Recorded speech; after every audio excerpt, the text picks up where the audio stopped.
بعض النصائح لحفظ الخضروات طازجة لفترة أطول. قم بتخزين الخضروات في درجة حرارة منخفضة ورطوبة مرتفعة.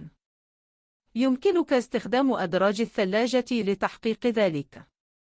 تأكد من عدم تعرض الخضروات للتجمد أو الحرارة العالية.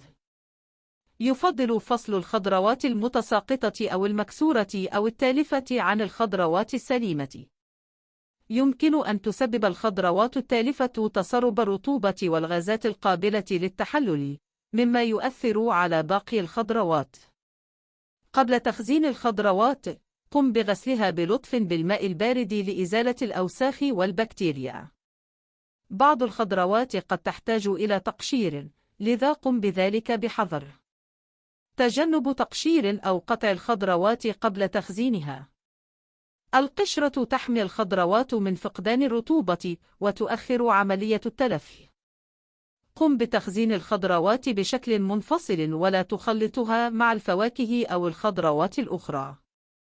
بعض الفواكه والخضروات تفرز غاز الإيثيلين الذي يؤثر سلباً على الخضروات الأخرى ويسرع عملية التلف. تجنب تخزين الخضروات في أكياس بلاستيكية محكمة الإغلاق، حيث يمكن أن يؤدي التراكم الزائد للرطوبة إلى تلف الخضروات بسرعة. يمكن استخدام أكياس من القماش أو أكياس ورقية مثقبة لتهوية الخضروات.